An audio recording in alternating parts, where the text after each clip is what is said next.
Dim the lights. Wrap up in that blanket. Let's time travel to a world where everything smells bad and hurts slightly. This is your gentle guide to understanding why modern humans like you, with your skincare routines, Wi-Fi, and emotional support water bottles. Probably wouldn't last 24 hours in medieval Europe.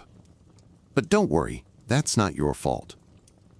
Let's start your medieval adventure the way any proper day begins, with a groggy, itchy, deeply confused awakening in a one-room wooden hut that smells like boiled onions and disappointment. Your mattress, if you can call it that, is a burlap sack stuffed with straw, bugs, and maybe the hopes and dreams of whoever died here last winter. There's no memory foam, no adjustable base, and certainly no pillow top luxury. What you have is a pile of itchy chaos that rustles when you move and smells faintly of mildew and goat. Your blanket, lovingly shared with your siblings, is a wool monstrosity heavy enough to pin you down in your sleep and harboring enough lice to qualify as a petting zoo. The bed is low to the ground. Not by design, but because it's just a sack on a dirt floor. And yes, that floor is alive. Not in a fun, enchanted forest way. In a damp, wriggling, you're sharing your bed with beetles sort of way. It's still dark out. The fire has gone cold. And the air inside your home could be described as crisp. If by crisp you meant freezing to the point of visible breath and nose icicles. Central heating won't be invented for centuries. Your best hope is that the pig curled up near your feet hasn't rolled over onto your leg again, because pigs are warm but wildly inconsiderate sleeping companions. As you stir slowly because your joints ache like you're 90, even though you're only 22, you're immediately aware of the new bite marks around your ankles. Probably fleas, could be rats, possibly both. You'll investigate later, or never. You've learned that in the Middle Ages, denial is a valid survival strategy. You grope for your clothes, which, plot twist, you're already wearing. Because no one changes for bed. Clothes are expensive. Laundry is rare. Pajamas are a 21st century delusion. So yes, you slept in what you wore all day, which is also what you'll wear all day today, and probably tomorrow, and maybe to your own funeral. You glance around the room. It's still dim, save for the weak glow of dawn beginning to seep through the tiny gap in the wooden door. There are no windows, not because you're minimalist, but because glass is for churches and kings. If you're lucky, you might have oiled parchment covering a hole in the wall. If you're less lucky, your window is just a draft with an attitude. The rest of your family is waking up too, slowly, grumbling, probably scratching. You've got your parents, 3 siblings, maybe an elderly uncle who never left after that temporary visit 3 years ago. The dog is somewhere near the hearth. The chickens are, unfortunately, not outside. And that goat? She's on your blanket again. Naturally, there is no privacy.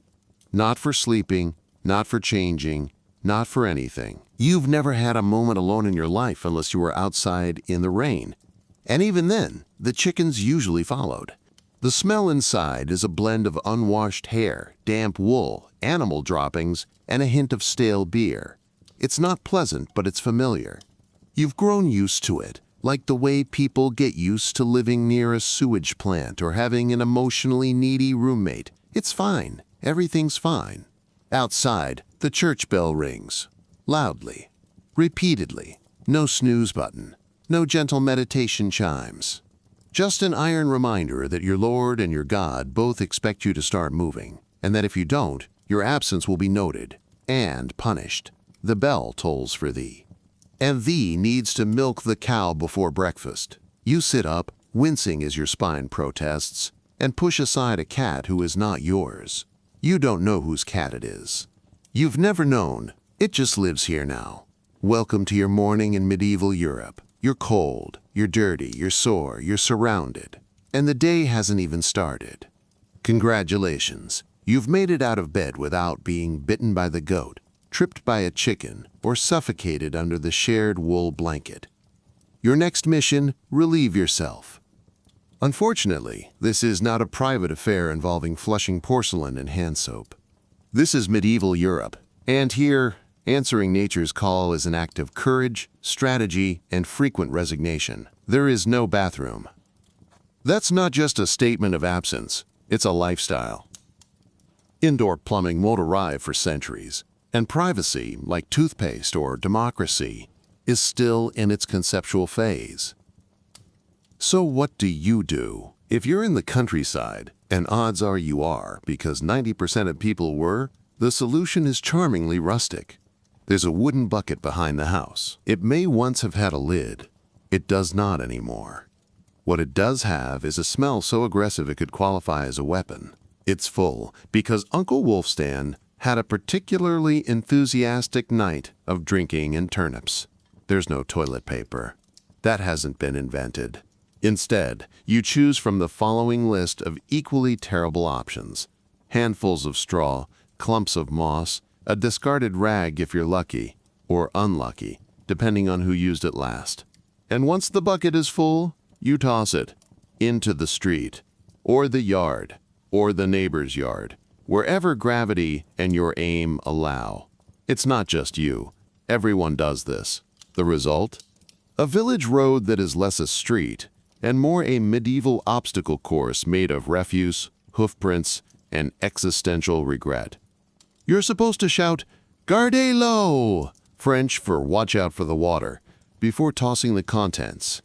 But let's be honest, most people just hope for the best and let fly. In the towns, things aren't better, just denser.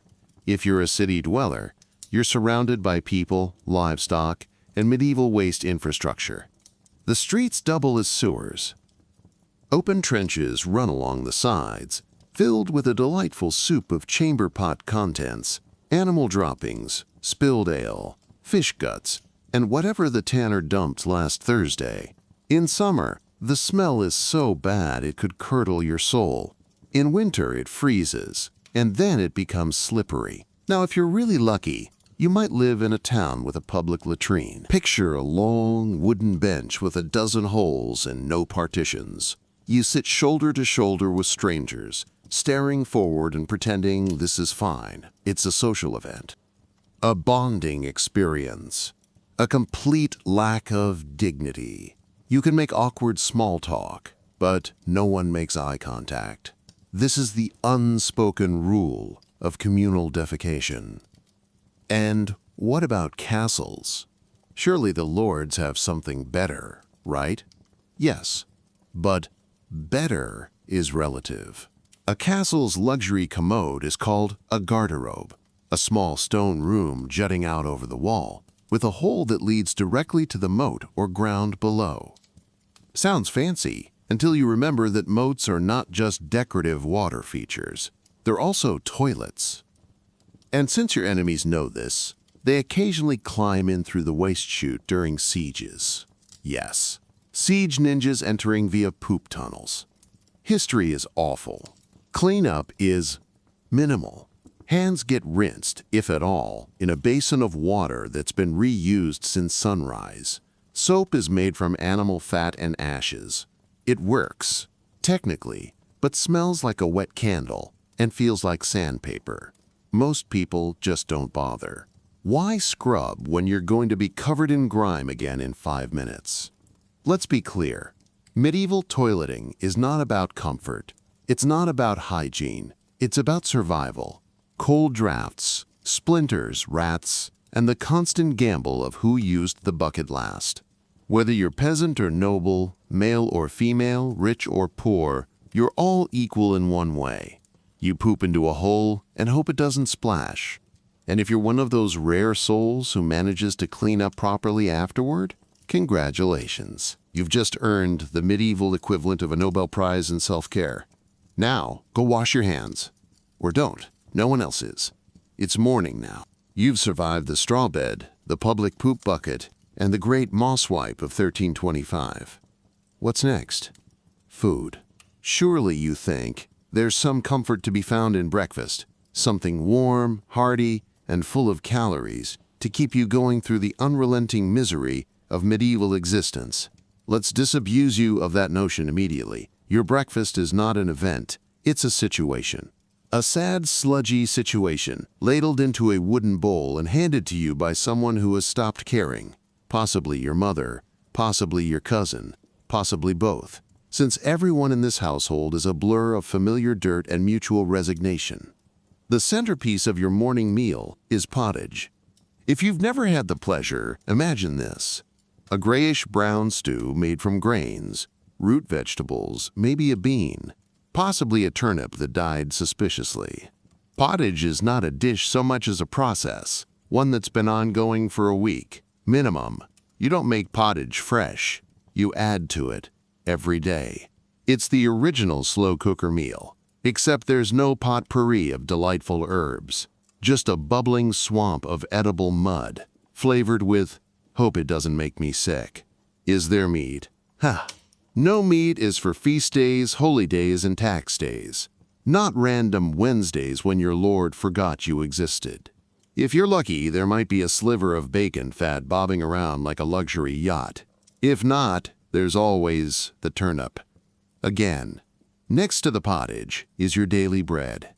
But don't imagine baguettes or croissants. This bread is hard, like medieval tax collector hard.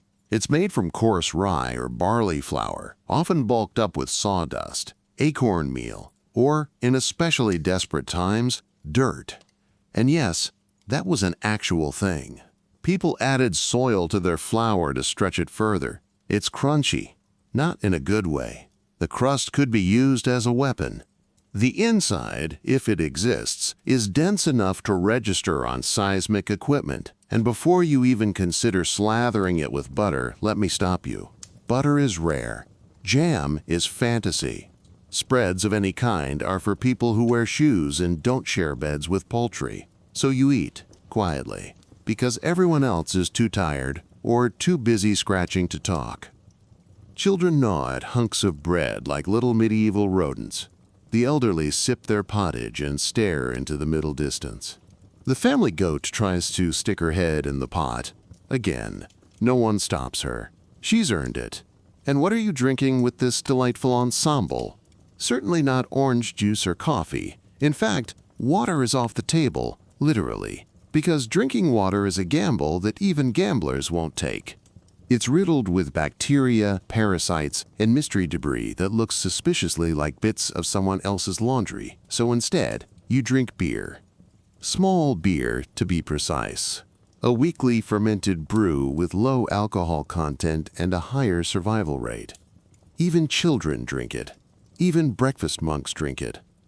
Because it's safer than anything that comes out of a well. It doesn't taste great, but it doesn't kill you immediately. And that's all anyone can ask. Now, on rare occasions, like if there's a visiting bishop or a saint's feast day, you might get something special. A boiled egg, some cheese, a strip of dried meat, a handful of fresh berries if it's July, and no birds got to them first. But those are holidays. And this? This is just a regular day, which means you'll be lucky if your porridge doesn't include a weevil. No one enjoys breakfast. No one savors it. No one even pretends. It's not a moment of peace or joy or bonding. It's fuel. Bland, gritty, occasionally suspicious fuel. You eat because you must. You chew because it's marginally better than fainting in the fields before lunch. And you swallow because someone will yell at you if you don't. And that's breakfast in the Middle Ages. No pancakes, no lattes, no social media scrolls, just hot sadness in a bowl and crunchy despair on a crust. Bon appétit. Breakfast is over. You've chewed your sadness, sipped your survival ale, and avoided direct eye contact with the family goat. Now it's time to get dressed. Or, more accurately, continue wearing the same thing you've worn every day for the past 4 months. Because here's the truth. In the Middle Ages, your wardrobe is a collection of one. Maybe 2 if you're rich, beloved by the saints, or in possession of a particularly generous dead relative.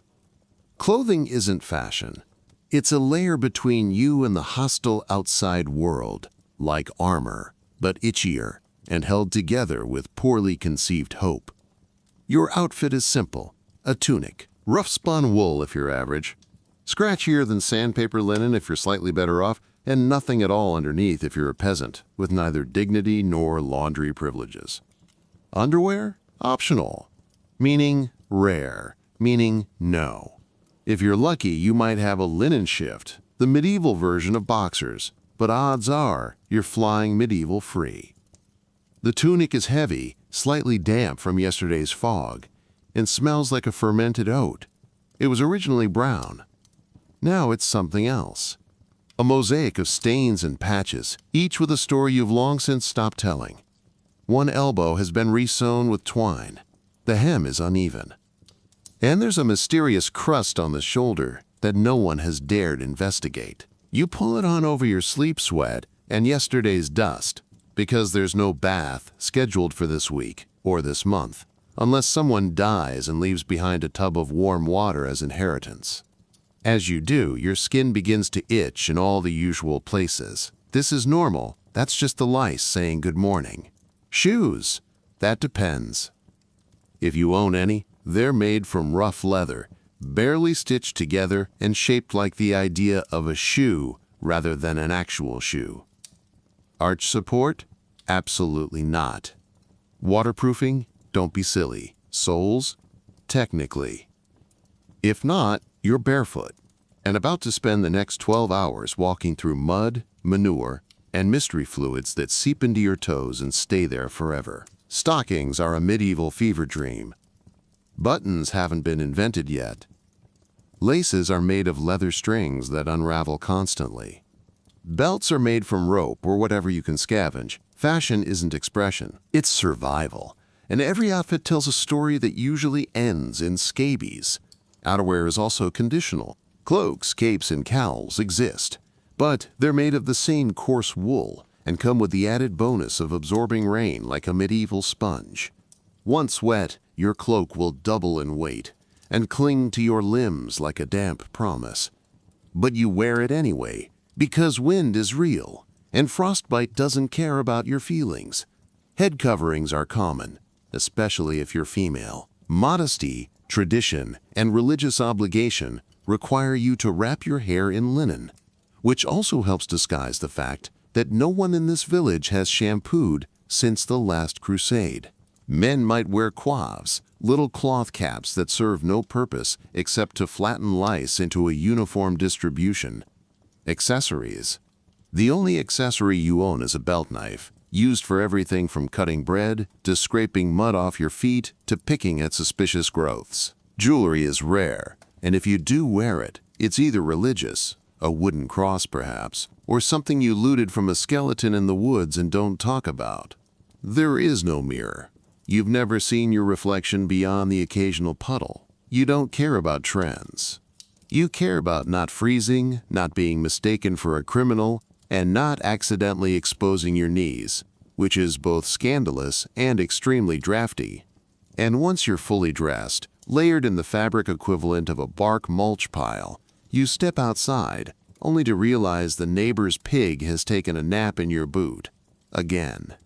In summary, medieval dressing is not a joyful act. It's a recurring disappointment wrapped in fabric. You're damp, you're itchy, you're underlayered in the places you want warmth and overlayered where you'd prefer ventilation. Your entire outfit smells like a mistake, but you're dressed. And that's all that matters. Time to face the day. Just don't breathe too deeply. Someone nearby is probably wearing the same tunic they were born in. The sun is finally creeping over the thatched rooftops. Birds are singing. The pig is aggressively rooting through the ashes near the hearth. Life, as it were, is happening. And somewhere between scratching your shin through 3 layers of wool and trying to remember if today is a saint's feast day or just another Thursday of suffering, you yawn. Widely. Bad idea. Because now everyone within a 3-foot radius can see the inside of your mouth, and it is a medieval horror show. Let's talk about dental hygiene in the Middle Ages. Spoiler, there isn't any. No toothbrush, no toothpaste, no floss, no dentist waiting to lecture you about fluoride. What you have is a mouthful of problems and no institutional support. Some people might chew on sticks. Twigs from specific trees, like hazel or birch, were believed to clean the teeth. You chew one end until it frays into bristles, then rub it around like you're trying to summon dental health with a wand. Does it work? Not really, but it keeps you busy while waiting for your porridge to cool. Mouthwash? In theory. The wealthy might rinse with wine or vinegar. The poor? Cold beer, probably. Or nothing at all. You might splash some water around. But considering the local water quality, that's more of a threat than a cleanse. The result? Tooth decay like you wouldn't believe. By your mid-20s, you've likely lost a few teeth. Not to injury, just to life. Cavities are rampant. Gums are inflamed. Enamel is a distant dream. Every bite is a risk. Every chew is a prayer. And then there's the color. Your teeth are not white. They're not even yellow. They're a rich tapestry of brown, gray, and mysterious black spots that occasionally ooze something you try not to think about. If you're upper class, you might have had access to early sugar, which only makes things worse. Nobles were notorious for rotting their teeth faster than the poor, thanks to their expensive sweet tooth. In short, if you're smiling in a medieval painting, you're probably lying, or have prosthetic teeth made of bone, wood, or someone else's leftovers. What happens when a tooth really goes bad? Say it breaks, abscesses, or causes a face-swelling, jaw-throbbing level of agony. That's when you meet the medieval solution, the barber surgeon, yes.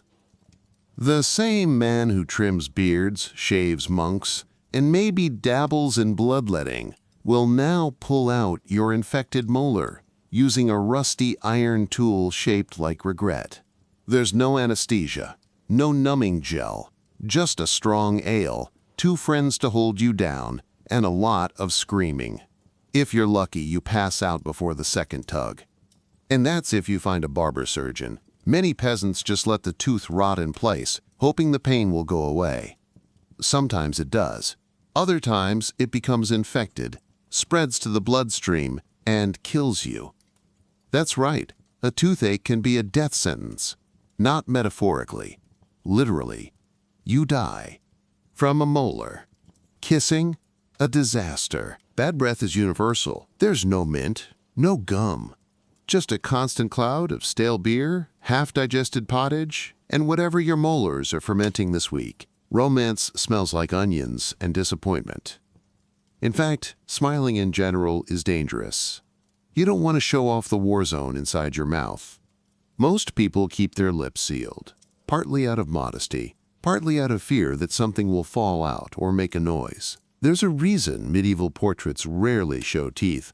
Everyone looked like they had tried to chew a rock and lost. And yet, weirdly, no one judges you. Because everyone is equally awful in the dental department. Your mother? Half her teeth are gone. Your neighbor has a canine that points backward. The village priest? Rumor has it his front tooth fell out during Easter Mass and bounced into the holy water. No one blinked.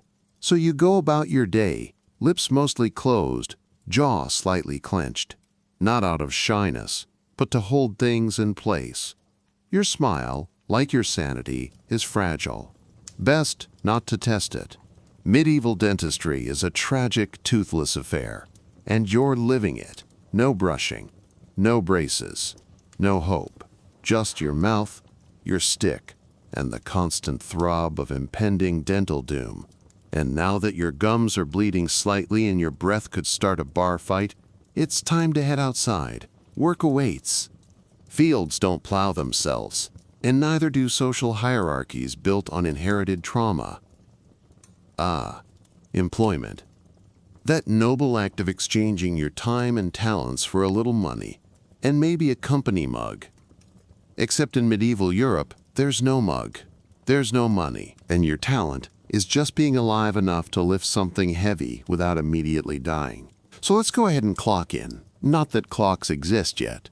Your time card is the sun, and it just punched in at barely risen. Welcome to your shift. It lasts until it disappears again.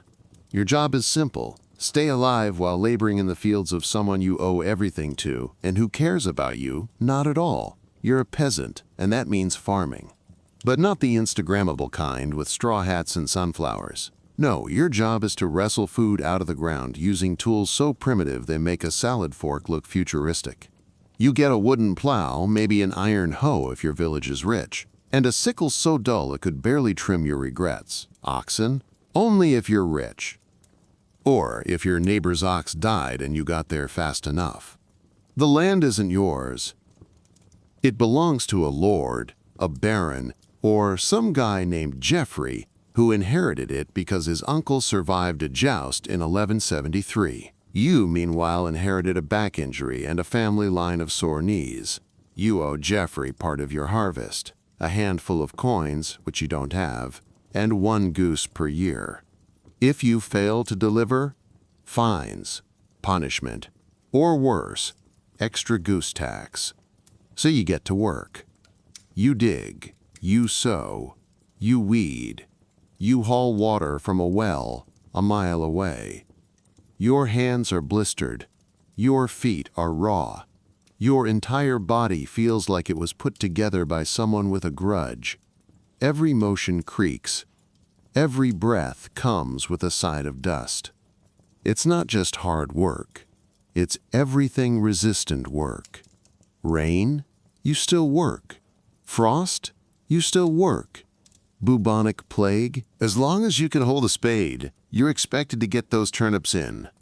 And if you're a woman, double the fun. You do everything the men do, plus childcare, cooking, cleaning, spinning wool, tending animals, and trying to remember if the bucket water is for drinking or for rinsing the pig's foot.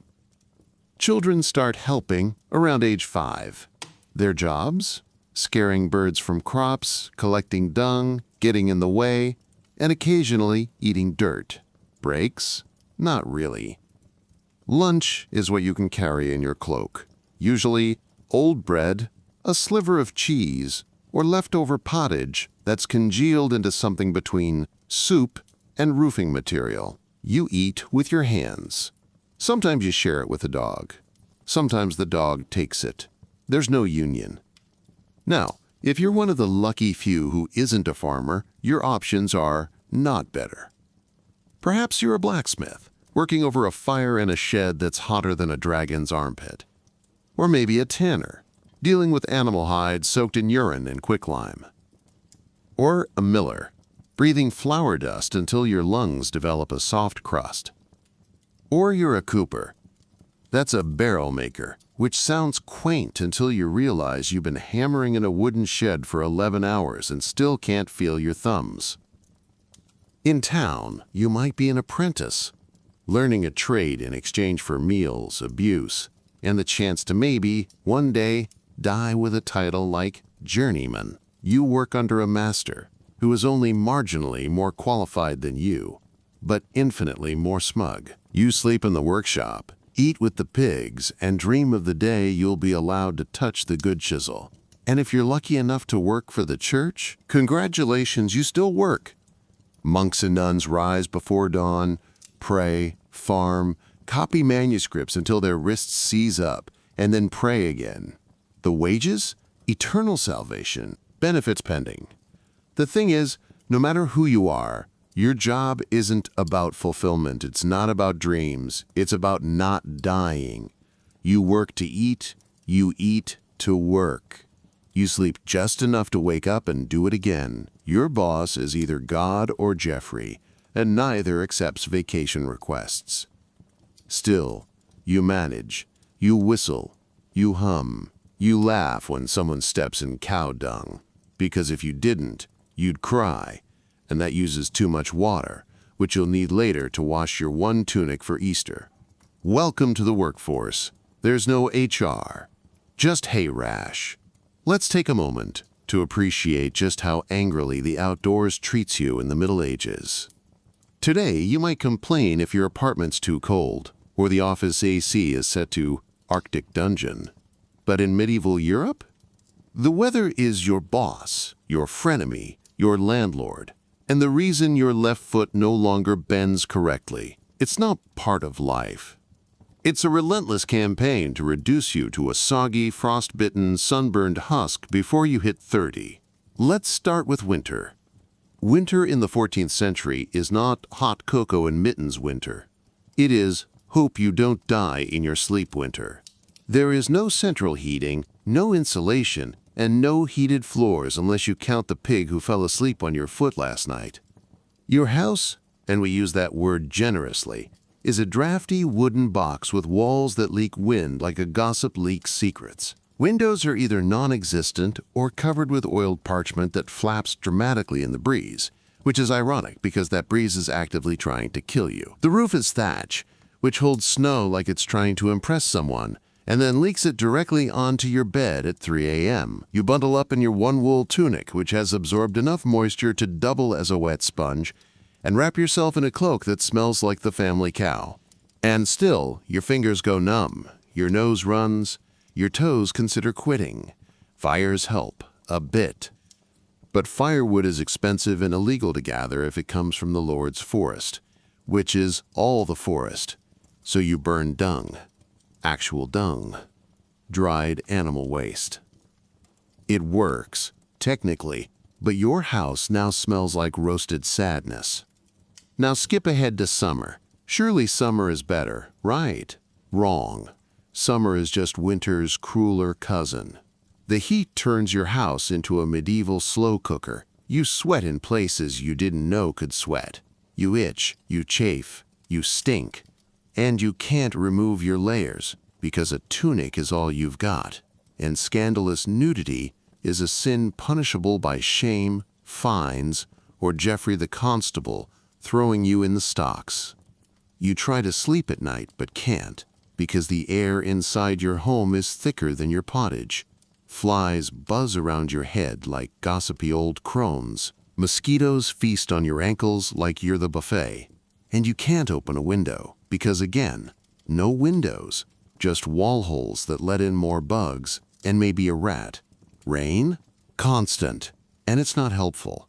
There's no rubber boots, no umbrellas, no cheerful little rain jackets. When it rains, it pours into your roof, onto your bed, into your soup. Everything is wet. Forever. Mold is your roommate. Your toes never fully dry. The thatch above you grows new life forms. You begin to suspect mushrooms are plotting a coup. Drought? That's a different kind of nightmare. No rain means no crops. No crops means famine. Famine means riots, dead livestock, bad bread, and your cousin turning suspiciously thin and wide-eyed. People eat bark. People eat rats. People eat you if things go too far. And yes, there are records. Wind? It knocks over your fence. It tears off your cloak. It howls like a banshee through your village, and then leaves everything covered in a light film of medieval despair. Oh, and let's not forget weather superstitions. If lightning strikes your field, God is angry. If your crops freeze, you've sinned. If it rains too much, someone's been consorting with witches. Naturally, you're always a suspect, especially if you're left-handed or have a mole shaped like anything suspicious. Weather in the Middle Ages is not just bad. It's personal. It ruins your food, invades your home, weakens your immune system, and occasionally gets you accused of heresy. It's a 24/7 cosmic prank with thunder effects. There is no forecast, no radar, no app to check before heading out. You look at the sky, squint, and make a guess based on how many chickens seem nervous. That's your Doppler radar. Sometimes you get it right, often you don't, and then you end up drenched, sneezing, and halfway to pneumonia before lunch. So the next time you complain about a chilly morning or a surprise drizzle, remember this. In the Middle Ages, weather was not a mood, it was a medieval antagonist, and it always won. In the modern world, water is comforting. You sip it from a chilled glass. You bathe in it with scented bubbles. You walk near it on peaceful lakeside trails while wearing headphones and activewear. Now forget all of that. In medieval Europe, water is trying to kill you. Let's start with drinking it. You're thirsty. You've been outside working, sweating under layers of wool, and you need a sip of something cold and clean. So you dip a cup into the nearest stream. It's clear, it looks fine. Maybe a leaf floats by. Congratulations.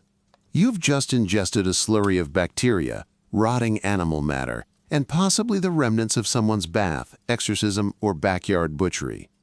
Water in the Middle Ages is never safe. Why? Because everyone is using it, and no one is managing it. Bathing? Stream. Dumping chamber pots? Stream. Washing entrails after gutting a pig? Stream. Trying to drown a suspected witch? You guessed it. Same stream. Wells are a bit safer, but only if they're not shallow, shared with 40 people, or located suspiciously close to the town latrine. Most aren't. Many villages are built near rivers and rely on the honor system not to defile them. And if you think medieval people were sticklers for sanitary regulations, let me remind you, these are the same folks who thought rubbing onions on a plague sore was cutting-edge medicine. So what's the solution? Beer, specifically. Small beer, a weakly fermented ale with just enough alcohol to kill germs, but not enough to get you tipsy before noon.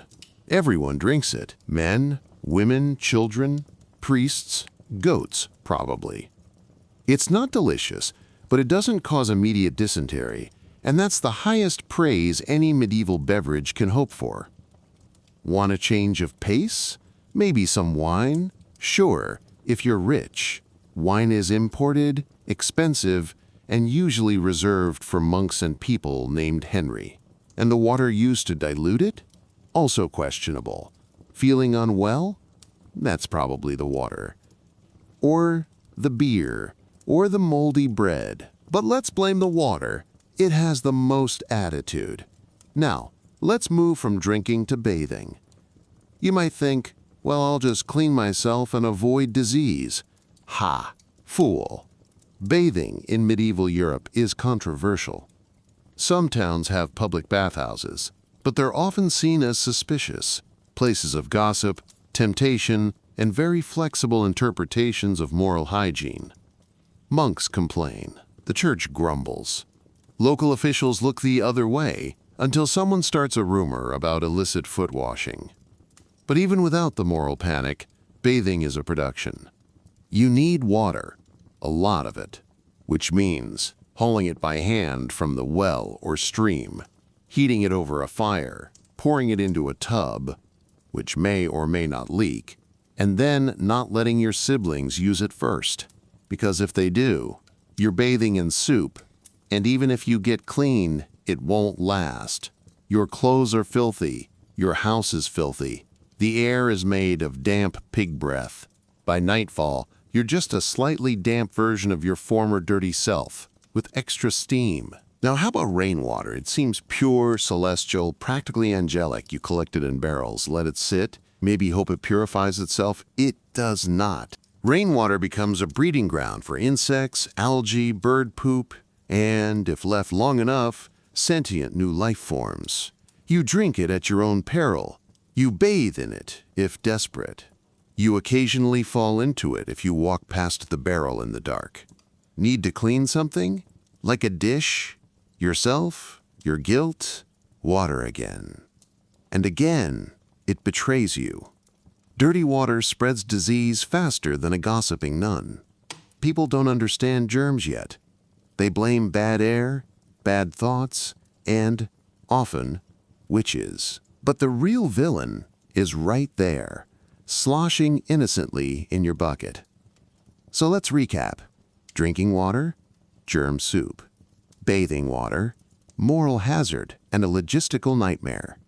Rainwater, a pond with delusions of grandeur. Well water, Russian roulette. Running water, shared by 600 villagers, 2 pigs, and a dying horse. Water in the Middle Ages is not a friend. It's not even a frenemy. It's an agent of chaos.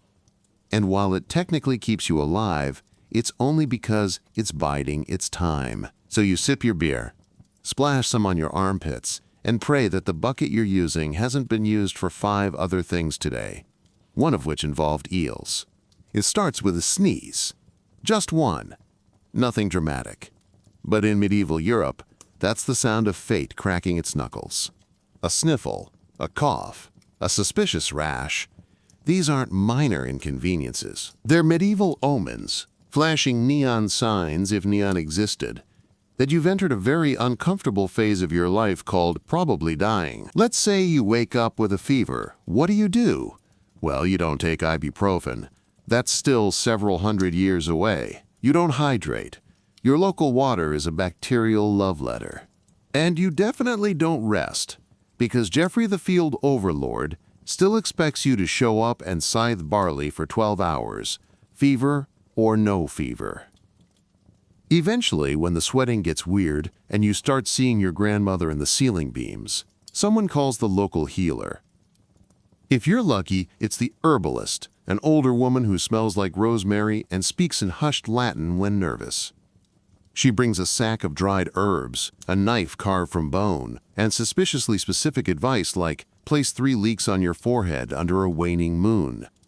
If you're unlucky, your caregiver is the barber surgeon, who treats everything with a firm handshake and a sharpened knife. His prescription for most ailments? Bloodletting. Yes, your body is sick because there's too much bad blood, and the only way to fix that is to remove it. Not the bacteria, not the infection, just the blood. He'll take your pulse, sort of, frown thoughtfully, and tie a strip of cloth around your arm. Out comes a knife, or, worse, leeches. Slimy, slurping, medieval little vampires, gently applied to your already aching body like some kind of damp spa treatment. And while you're bleeding into a bowl, someone might recite a prayer. Not to comfort you, to scare the disease out. Still not better? Time for purging. That's where they give you something to violently evacuate your stomach or bowels, depending on which end they feel the demon is hiding in. It's medicine meets exorcism, with bonus cramps. If that doesn't work, they try cupping, which involves heating glass or metal cups, and placing them on your skin to create suction. This either balances your humors or just gives you a medieval hickey and more questions about your healer's certification. Oh, and don't even think about catching something dramatic, like the Black Death. You get boils the size of apples, fever, vomiting, and a 70% chance of being buried in a mass grave by Tuesday. Treatments range from rub a chicken on it to sit in a room filled with crushed emeralds and hope for divine intervention. If you survive, you're celebrated. Not because you're heroic, but because you didn't infect half the village. But let's assume it's not the plague, just a really bad cold.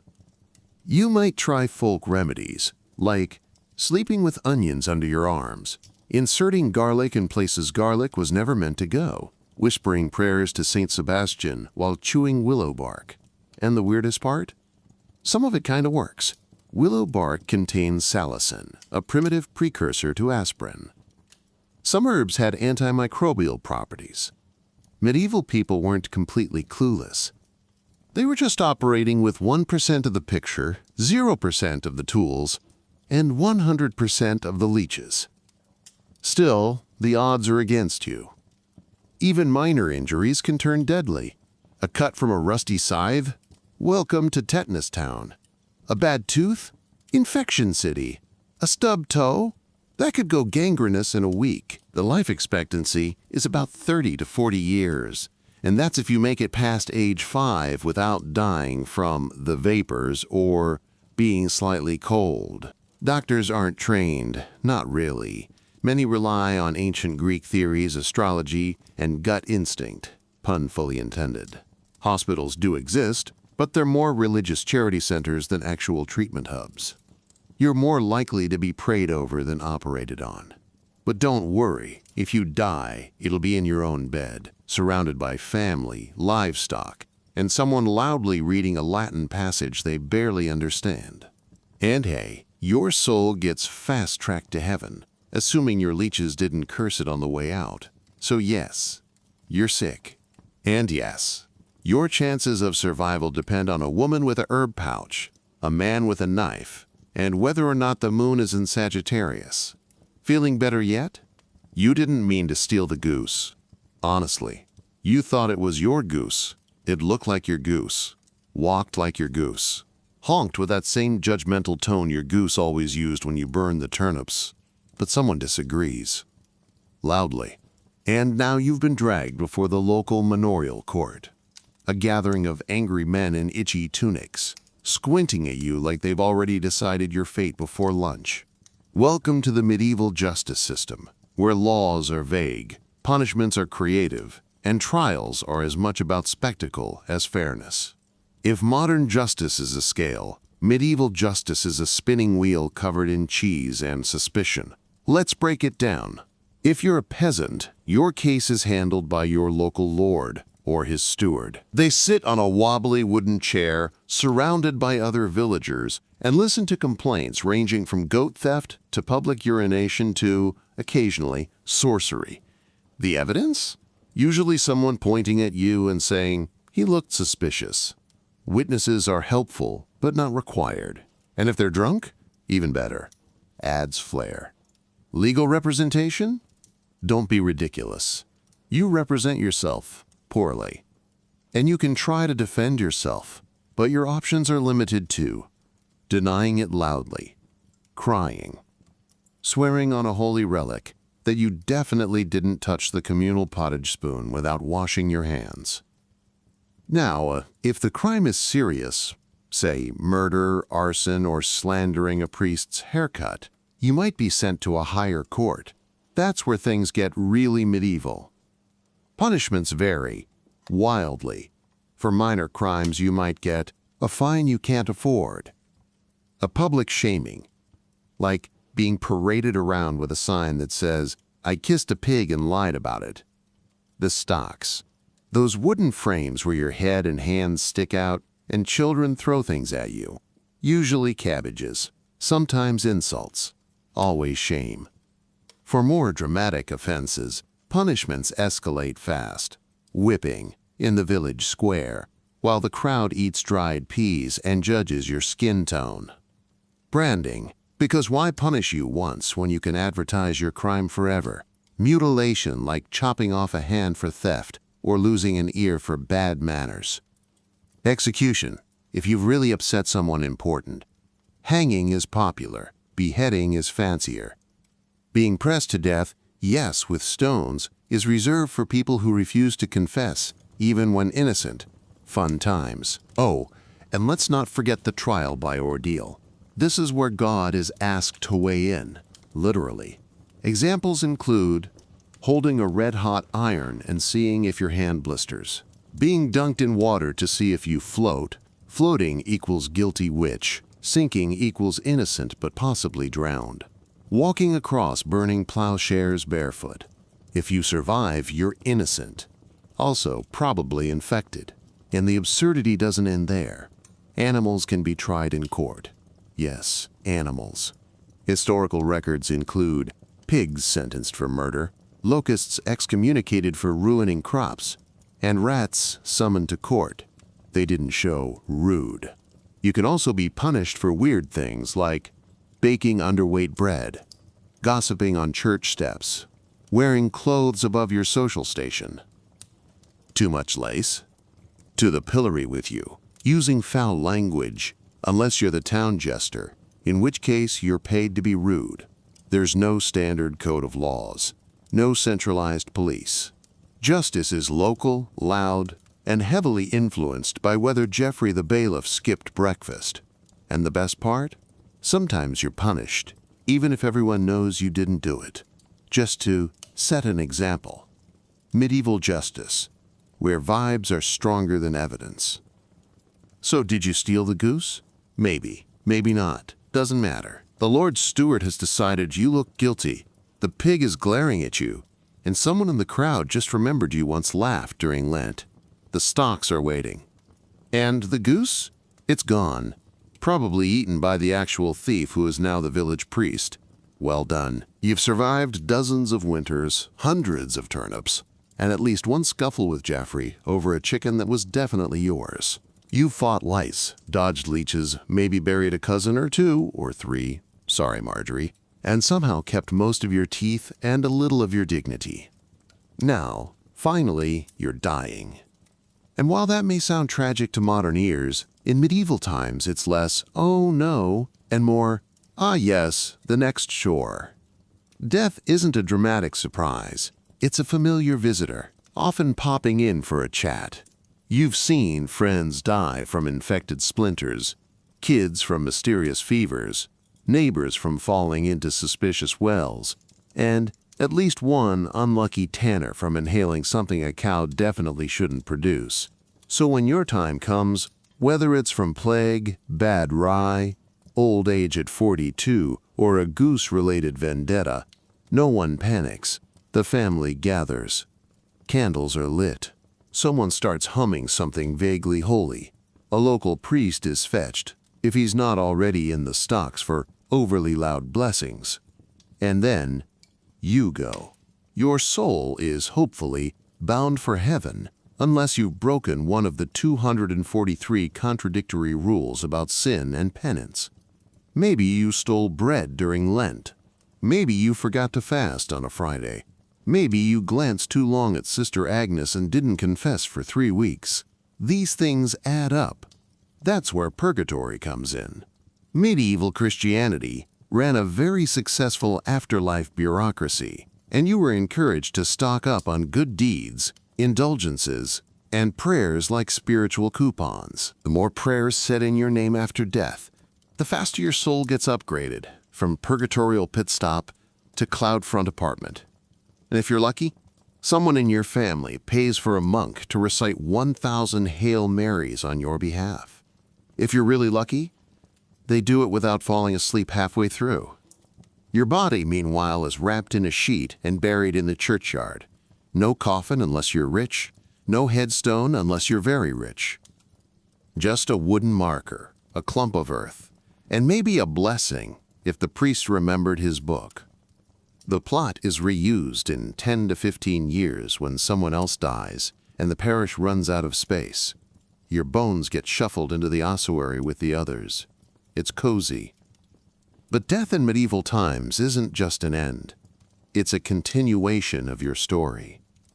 Because your legacy lives on not in TikToks or trust funds, but in the oral history of your village, whispered across firelight and exaggerated wildly. Perhaps you're remembered for wrestling a pig in the rain and winning, baking bread so hard it cracked a knight's tooth, crying during a miracle play because the actor playing Judas was too convincing, getting caught with Jeffrey's goat, no details, just knowing looks. Your name may fade, but your legend remains. Told by children who only half believe it, repeated by old women spinning wool and sipping soup, remembered by a granddaughter who keeps your spoon in a drawer and occasionally yells at it when her porridge burns. You didn't write a book, you didn't start a business, but you survived a world that was actively, relentlessly inconvenient, and in doing so, you helped shape a society that would slowly, painfully crawl towards something less muddy and more manageable. You mattered, even if your greatest contribution was not dying from eating a suspicious fish. So now you rest, beneath the soil, among ancestors, in peace. No more hunger, no more fevers, no more Jeffrey. And one day, hundreds of years later, someone in a warm room will lie in bed, press play on their headphones, and listen to your story. Not just to learn, but to sleep, to drift off, with the sound of medieval chaos gently buzzing in their ears. Not bad for a life made of pottage and perseverance. Let's resurrect you for a minute. Not because the villagers have invented necromancy, though give it a few centuries, but because your story deserves an epilogue. You've survived the mud, the goose court, and the moral hazard of community bathwater. Now, let's talk about what you, a reasonably educated medieval villager, actually believe about the world around you. Because the one thing more dangerous than contaminated water in the 1300s is medieval science, Let's start with the most famous myth of all. People in the Middle Ages thought the Earth was flat. This is false. That's right. Medieval people, even peasants, didn't generally believe they were living on a cosmic dinner plate.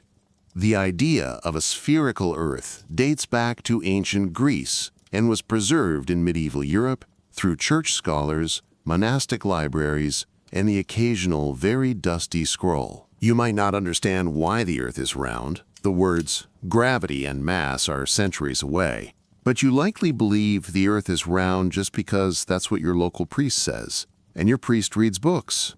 Sometimes. But science in the Middle Ages isn't about discovery. It's about explaining the unexplainable with maximum confidence and minimal testing. Why does the sun rise? Because God likes you today. Why does it rain? Because God is sad, or Jeffrey sinned again. Why does bread sometimes turn blue and make people hallucinate snakes? That's either witchcraft or Lent-related misbehavior. Medical science is full of wild theories. You probably believe your body contains 4 humors: blood, phlegm, black bile, and yellow bile. Health is a matter of balance. If you're too angry, too much yellow bile. Too sad, black bile. Too excited? Better hope your blood isn't boiling, or they'll open a vein and let some out. The idea of germs won't exist for another 500 years. You don't know about bacteria or viruses. You think disease travels in miasmas, bad air that carries illness like an airborne guilt trip. If you smell something rotten, you hold your breath and sprint. If the plague arrives, you stuff herbs in your sleeves and wear beak masks, if you're rich or deeply theatrical, to protect yourself from the evil vapors. Astronomy is also in its awkward teen years. You think Earth is at the center of the universe. Naturally, everything else spins around you. The sun, the moon, the stars, all part of a grand celestial show put on nightly by God, with special appearances by comets and eclipses, both of which are absolutely bad news. A solar eclipse might mean the king will die. A lunar eclipse? A bishop? A comet? Well, that's obviously a sign of war, famine, plague, or the Pope sneezing too hard. And if you see a shooting star, time to confess something quickly. As for geography, your map of the world is hilariously wrong. You might have heard of Jerusalem, Rome, maybe Constantinople if you're fancy. Everything else, dragons. Literally. Some maps feature the famous phrase, "Here be dragons," not as a joke, but as a genuine warning. Beyond the known world lies mystery, monsters, and almost certainly cannibals. Medieval bestiaries, those glorious illustrated guidebooks of animals, include unicorns, gentle, noble, prone to being hunted by virgins; basilisks, lethal chickens; mandrakes, screaming plants shaped like babies; bonacons, bulls that fart fire when threatened. Yes, really. You might believe elephants have knees that bend backward, that salamanders are born from fire, and that barnacle geese are born from floating barnacles and therefore can be eaten during Lent. Look it up. This was a genuine workaround. But perhaps the strangest belief of all is this. You are not supposed to question any of this too hard. The pursuit of knowledge is respectable. Sure, if you're a monk or a scholar in Paris, or someone with 10 years and 0 children. But if you're just a farmer, you rely on authorities, the church, your lord, your local wise woman, and that one traveling peddler who seems to know too much about moon phases and coughs in Latin. And yet, knowledge is quietly advancing. Medieval Islamic scholars are translating ancient Greek texts. Monasteries are preserving Aristotle. Universities are forming. People are arguing about logic, theology, and whether cats are secretly demons. Answer: yes, but in a cute way. In time, the world will shift. People will build telescopes, discover germs, map coastlines, invent thermometers. But for now, you believe what you're told. Cross yourself during storms and assume the stars are just little holes poked in the sky so heaven can spy on you. Which, honestly, isn't that different from how some people think today. Let's set the mood. It's a quiet evening in your village. The sheep are dozing. The sky is full of stars. You're sitting by the hearth, staring into the fire, thinking about that charming widow 3 houses down with suspiciously symmetrical eyebrows. You feel something. Unfortunately, it doesn't matter. Because love in the Middle Ages isn't really up to you. It's more of a team sport, involving your parents, their neighbors, the church, the local tax system, 3 chickens, and occasionally the Pope. If you're a peasant, marriage is a practical contract, not a rom-com. Your goal is to pair up, produce labor, aka children, and form an alliance that won't end in someone setting your hay on fire. Love might happen eventually, or not. Either way, there's barley to plant. Your parents might arrange the match, or you might casually agree to marry someone because they helped you carry a water bucket without falling in the mud. That's courtship. Dowries and bride prices are standard. Your family might offer livestock, land, or a few silver coins. If you're the bride, you're expected to arrive with a cow or at least a goose. If you're the groom, you'd better have a hut that doesn't leak too much. Want a fancy wedding? Keep dreaming. Most medieval weddings happen on the church steps. You show up, say a few words, the priest blesses the union, and you're legally married. Time to go back to work. Someone has to chase the pigs out of the turnip field. If you're nobility, things are even less romantic.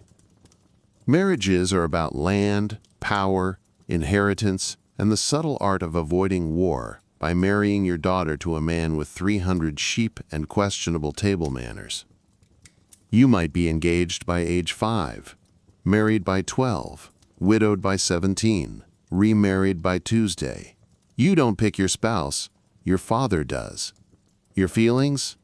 Not relevant. This is the Game of Thrones, minus the dragons, plus a lot of mildew.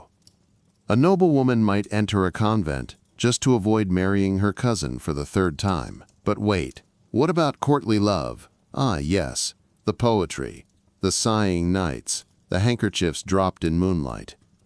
Courtly love was a literary ideal, a kind of romantic fan fiction for people who'd never kissed anyone but their cousin. It involved a noble knight pledging himself to a beautiful lady, usually already married, writing poems, jousting dramatically, and pining eternally. It was love as performance, not love as legal obligation, and usually it stayed strictly emotional. Mostly, probably. Meanwhile, back in peasant land, you try to woo someone with your best assets. You own your own ox. You only smell mildly of turnips. You haven't been accused of goat theft in over a year. Hot stuff. Flirting might involve singing outside someone's window, giving a small gift, a carved spoon perhaps, or showing off your ability to stack firewood with minimal grunting.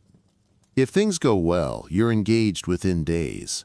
If not, someone's aunt curses your name, and that's the end of that. Intimacy between a man and a woman before marriage?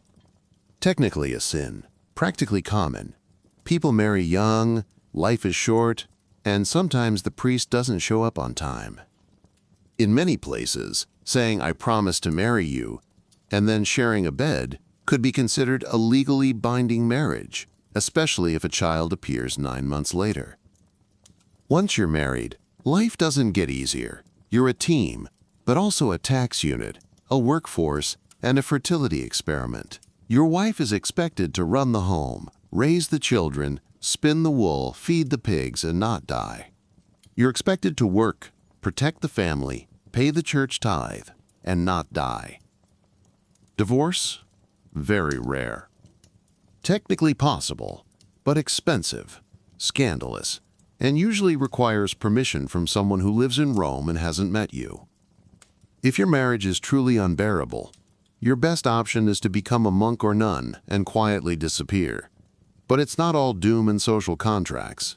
Some couples did fall in love. Some laughed together. Some told bedtime stories to their children and kissed over pots of bubbling pottage. Love found a way. Not always poetic, but practical, persistent, and as real as muddy shoes and shared chores. You may not serenade your spouse beneath a balcony, but you might pick lice out of their hair after a long day in the fields. And honestly, that's kind of beautiful. Let's be clear about something right away. If you're a child in the Middle Ages, you are not the future. You're free labor, a liability, a walking pile of snot, and if you're lucky, a future adult who'll make it past age 5. Childhood, as we think of it today, with toys, school, and the sweet illusion of safety, doesn't exist. Not really. You are tiny, barely verbal, and already expected to pull your weight. Nobody is waiting around for your personality to develop. You have a job now. It's called Don't Die and Help with the Goat. Let's break it down by stages. Ages 0 to 5. The high-risk zone. Congratulations. You've been born in a cold, smoky hut with no midwife, no pain relief, and lots of shouting. Your chances of survival? 50-50. Infant mortality is spectacularly high. You could die from a fever, teething, bad milk, falling into a bucket, or simply because the air is doing something weird that day. Your best hope is a strong constitution and a mother who knows how to boil herbs and whisper at ghosts. If you're wealthy, your birth might involve a nursemaid and a wet nurse. If you're poor, your mother feeds you when she can and carries you around while churning butter. Cradles are wooden, clothes are reused, and diapers? Good luck. You probably won't be named until a few days or even weeks after birth. No point getting attached too soon. Once you do get named, you're either a John or a Mary. Maybe Agnes if your family's feeling spicy. Ages 5 to 10. Welcome to the workforce.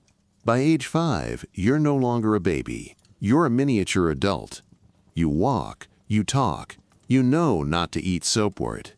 That means it's time to work. Peasant children help in the fields, tend animals, fetch water, and chase birds away from crops by screaming at them. A job that continues well into adulthood for some. Girls start spinning thread, learning to cook, and occasionally helping give birth to livestock. Boys haul things. All of them get yelled at by adults with muddy shoes. Play? Technically allowed in the form of chasing each other with sticks or throwing rocks at a rat.